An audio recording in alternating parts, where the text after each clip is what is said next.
আসসালামু আলাইকুম রহমতুল্লাহ বরকাত। প্রিয় দর্শক, শুভেচ্ছা নেবেন। আলোচনা করব ডাকসু নির্বাচন এবং সম্প্রতি কিছু ঘটনা। আপনারা জানেন ডাকসু নির্বাচন ইতিমধ্যে ঘোষিত হয়েছে।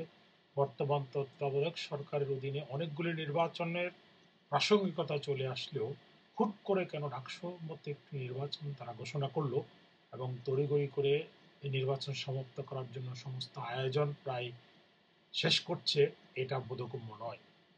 যেখানে রাজনৈতিক অস্থিতিশীলতা, বিভিন্ন জঞ্জাল এবং বিভিন্ন দাবি দাবায় একেবারেই সরকারের নাস্তানাবুদ অবস্থা। সরকারের কোনো ডিপার্টমেন্টে গতি ফিরে আসছে না। রাজনৈতিক অঙ্গন, সামাজিক, ব্যবসায়িক এবং ব্যক্তি, পারিবারিক কোনো জায়গায় স্থিতিশীলতা নেই। সরকারের নানা অসহযোগিতা এবং অপ্রাসঙ্গিক কার্যকলাপে মানুষ অতিষ্ঠ। তত্ত্বাবধায়ক সরকার যে প্রেক্ষাপটে এসেছিল তা পুরোটাই ম্লান হয়ে গিয়েছে ইতিমধ্যে। তবুও রাষ্ট্র এবং জনগণের প্রয়োজনে বিকল্প কোনো ব্যবস্থা না থাকাতে এখনো ইউনূস সরকার বিদ্যমান আছে, কিন্তু কোনো একটি রাজনৈতিক দল বা সংঘ এই সরকারের প্রতি পূর্ণ আস্থা এবং শ্রদ্ধা বিশ্বাস আছে তা প্রতীয়মান হচ্ছে না। কিন্তু এই সরকার অনেকটা চুপচাপ এবং তারাও জানে বিকল্প কোনো পথ নাই। সেই প্রেক্ষাপটে তারাও তাদের কার্যক্রম, নানা আলোচনা সমালোচনা, নানা অভিযোগ, নানা অনুযোগের মধ্যে তারা নির্লিপ্ততার মতো চুপচাপ একেবারে চুপিসারে তারা না শোনার ভান করেই কোনোরকম চালিয়ে যাচ্ছে সময়টুকু। ইতিমধ্যে লক্ষণীয় বা অর্জনের জায়গায় একটাই, যে মূলা ঝুলিয়েছে বা কলা চিলে ফেলেছে। ফেব্রুয়ারিতে নির্বাচন হবে। বিএনপি বড় দল হিসাবে ওই স্বস্তির জায়গায় কিছুটা আশায় বুক বেঁধেছে। অন্যান্য দল যদিও ঠুসঠাস করার চেষ্টা করতেছে। এবার আসবো ডাকসু নির্বাচন ঘোষণা হয়েছে।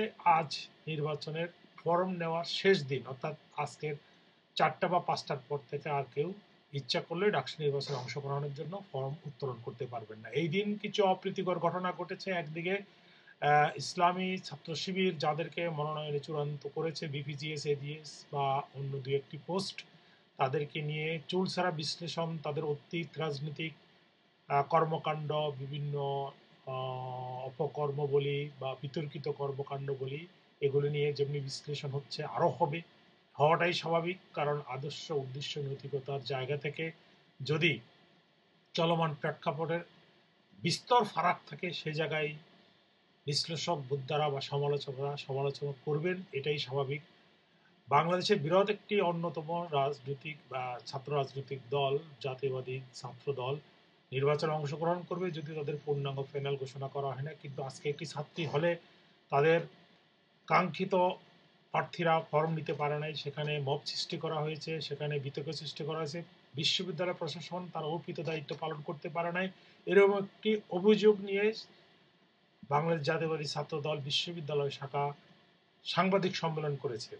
এরকম একটি গুরুতর অপরাধ যাদের বিরুদ্ধে বা অভিযোগ যাদের বিরুদ্ধে, তারা কিভাবে ডাকসু নির্বাচন করবে, এটা নিয়ে প্রশ্ন থেকেই যায়।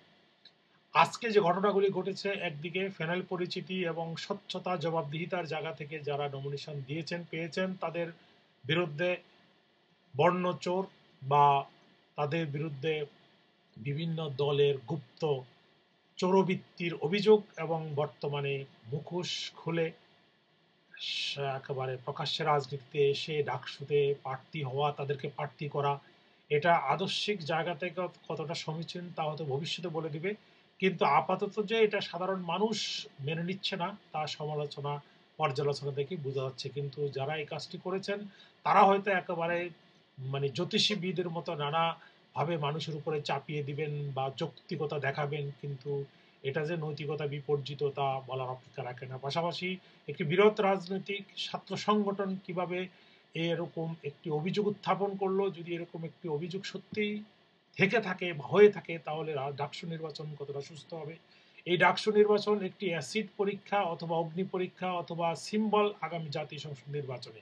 এই ডাকসু নির্বাচনে যদি বিএনপিকে পরাজিত করে অন্য কোনো শক্তি, অন্য কোনো গুপ্তচররা নির্বাচিত হতে পারে, তাহলে তারা বলবে আমাদের সারা বাংলাদেশে ভোট তো 72% হয়ে গেছে এবং এটা সত্যিকারের সাধারণ মানুষের উপর একটা প্রভাব ফেলতে পারে। কিন্তু পাশাপাশি ডাকসুর যে রাজনীতি, এখানে যেমনি সুখকর এবং রাজনীতির শ্রুতিকাগার বা রাজনৈতিক যে উৎস, এই ডাকসুকে ঢাকা বিশ্ববিদ্যালয়কে পাচ্ছে অক্সফোর্ড বলা হয়।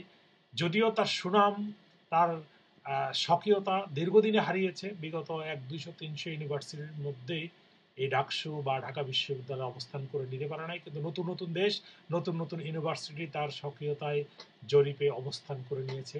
এই নির্বাচন ডাকসু এবং ঢাকা বিশ্ববিদ্যালয়ের রাজনীতি বিভিন্নভাবে কলুষিত হয়েছে। অগণিত ছাত্র এখানে মারা গিয়েছে। তেমনি এর অতীত ইতিহাস তেমনি সুখকর নয়। এরকম একটি পরিস্থিতিতে যেখানে জাতীয় সংসদ নির্বাচন সুপ্রসন্ন, একেবারে সুস্বাগত, সেখানেই ডাকসু নির্বাচনকে সামনে এনে কি বার্তা দেওয়া হচ্ছে? আসলে কি সর্বক্ষেত্রে নির্বাচন করে ফেলবে বা করা উচিত, যেখানে যেখানে সেখানে করতে পারছে? আমরা একটি স্বচ্ছ ব্যালট বাক্স, 73-74-এর মতো সেই ভোট ডাকাতির ডাকসুর ব্যালট বাক্স ছিনতাই বা সেভেন মার্ডারের মতো ঘটনা, বা এর পরবর্তী যতগুলি মার্ডার হয়েছে, আমরা ওই মার্ডারের মতো ঘটনা আমরা দেখতে, শুনতে এবং বুঝতে চাই না। যারা ডাকসু নির্বাচনের মতো একটি রিস্ক বা ঝুঁকি নিয়েছেন, তাদেরকে অবশ্যই এই দায়ী দায়িত্ব নিয়ে এটাকে সঠিকভাবে সম্পন্ন করতে হবে। অবস্থান এবং সবার জন্য সম আইনি ব্যবস্থা গ্রহণ করতে হবে, তাতেই ডাকসু নির্বাচন ফলপ্রসূ হবে। একদিকে মব জাস্টিস সৃষ্টি করা হচ্ছে, ডাকসুর হলগুলিতে কোনো রাজনৈতিক কর্মকাণ্ড পরিচালনা করতে পারবে না। অপরদিকে রাজনৈতিক নির্বাচন, ডাকসু নির্বাচন দিয়ে দেওয়া হয়েছে ঘোষণা, এবং হলগুলিতে নির্বাচন দেওয়া হচ্ছে। এই যে দ্বিচারিতা বা দ্বৈত নীতি অবলম্বন, কাকে খুশি করার জন্য বা কার পরামর্শে এগুলি করা হয়েছে, এগুলি যথেষ্ট আলোচনা, পর্যালোচনা এবং বিশ্লেষণের দাবি রাখে। যেহেতু সামনে জাতীয় নির্বাচন, এই জাতীয় নির্বাচন অনেক কিছু নির্ভর করে।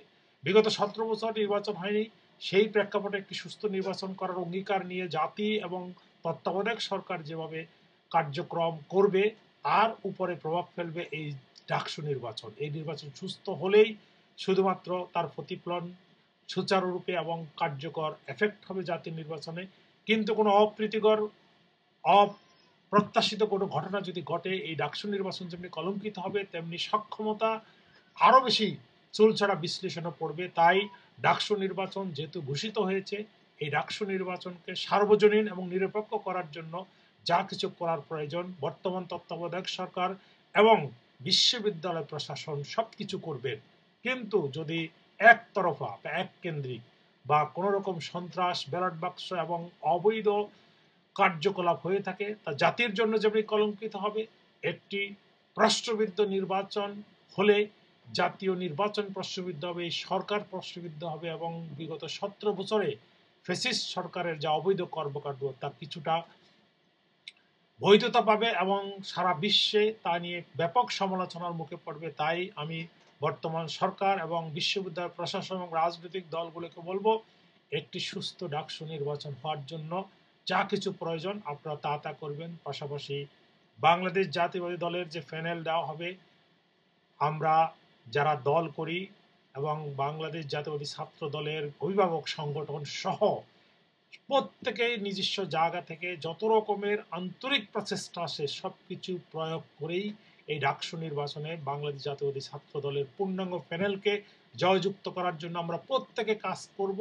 যে যেখানে আছি সেখান থেকে এই আশাবাদ ব্যক্ত করে আগামী সেপ্টেম্বরে যে ডাকসুর নির্বাচন হবে, সেই নির্বাচনে বাংলাদেশ জাতীয়বাদী দলের প্যানেল সর্বোচ্চ ভোট পেয়ে জয়যুক্ত হবে, এই আশা প্রত্যাশা রেখে বিদায় নিচ্ছি। আসসালামু আলাইকুম ওয়া রাহমাতুল্লাহি ওয়া বারাকাতুহু।